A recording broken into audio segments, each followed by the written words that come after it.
had a woman on recently from a organization called Suck It Suicide. Her name's Katie Hardy. Isn't that a great name? Suck It Suicide. I love that. It's just sort of just like this anthem, you know? Yeah. Suck it, suicide! Oh, I'm sorry. I thought you said suck at suicide. No, suck it, suicide. That would be cool, too. Suck at suicide. I suck at suicide. I do a lot of things really well, though, but suicide I'm really bad at. That would be my organization because I really sucked at suicide. I didn't. Someone asked me the other day, they were like, how many pills did you take, Kirk? I said, 3 bottles of pills. I mean, like literally, I had just had my prescriptions filled by my psychiatrist, and I took all 3 bottles. And they were like, and you're still here? And I was like, yes. I suck at suicide. I suck at suicide. I'm no good at it at all. It really blows. I try to kill myself. That's the most humiliating part. It really is. Because when I woke up in the hospital, I said that. I said, because you wake up in the hospital, I remember my wife and her family, they all wanted to come see me. They were, concerned, being lovely, and they were concerned. And I couldn't look at anybody. I just couldn't look at anybody. I didn't want anybody to stay. And I don't think they understood why. And I'm just like, because I suck. I couldn't even kill myself. I tried, and I'm right back here again. What happens when the reason for the suicide attempt is that you're unable to complete or be successful at anything? And then you try to commit suicide, and you suck at suicide. Oh, God. That's got to be just like this horrible, vicious cycle of... And that's what people don't even think about, is that you could suck at suicide, and you could actually come out worse than you were when you went back in. Like, my kidneys totally failed, and like the percentage of people's kidneys restarting after kidney failure is very small. Right. So I could have been on dialysis for the rest of my life and just been sitting there going, I thought I was a loser before.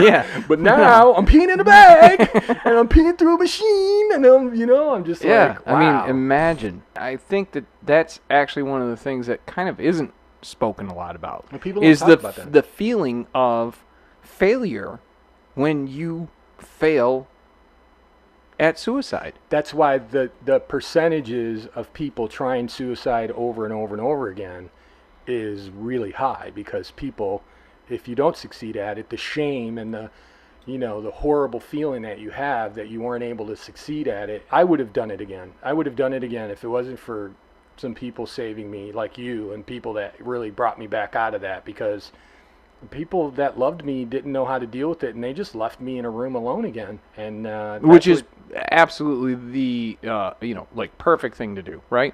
And I say that with full sarcasm. But I don't think people really understand. No, I think what it is problem. Is that that's why we uncomfortable. talk about it. It's uncomfortable. You know what I mean? And they don't want to be uncomfortable, and they don't know what to say. You know what I mean? I didn't know what to say when we first started talking after the incident. I had no clue. Where does that conversation begin? You know what I mean? Like, I think just because of our history together, I went, so tell me about it. I think that was probably... It is weird, it is weird, because nobody ever really asks you anything. And that was the only thing I could think of, you know what I mean, was tell me about it. Because I've never attempted it. I've never tried it. I've never had, I think once in my life, to be perfectly honest with you, there was once in my life where I was on the road and I was just miserable and depressed, and everything was going wrong, and finances were falling apart, and just everything that could be going wrong in my life was going wrong in my life. And I was driving at night, and I remember every overpass thinking I could just cut the wheel. Really? I could just cut the wheel. Wow. Yeah. And that's the only time I can remember thinking that. But every time I thought that, I thought, you can't do that. A lot of people have suicidal thoughts. It's normal. I think it's normal. I think it's to absolutely feel that, and normal. very normal Yeah. to think that.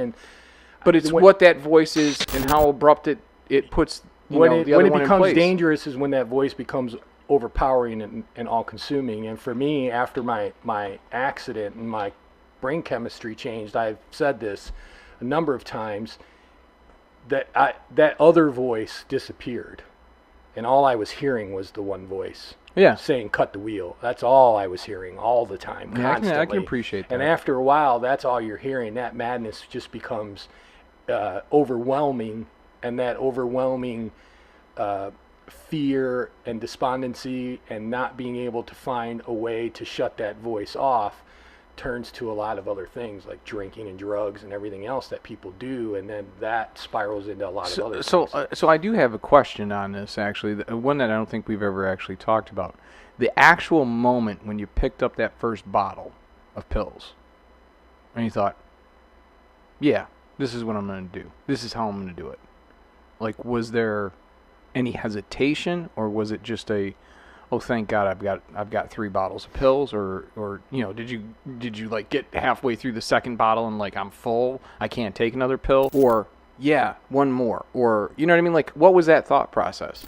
I have to imagine that there's a certain amount of just repetitive thinking and behaviors that overrun a suicidal thought. You know what I mean? Like, there's just certain like you know to breathe, you just automatically do it. I mean, were you thinking that far in advance? That's a really, and I think for people who are listening, this is a really important thing that Steve is doing, because I think it's a really important thing that a lot of people need to do, and that is really talk to your friends about it. Say, what happened? Like, what were you thinking? This is the way we get rid of the stigma, and people can really get into the mind of what's going on with someone.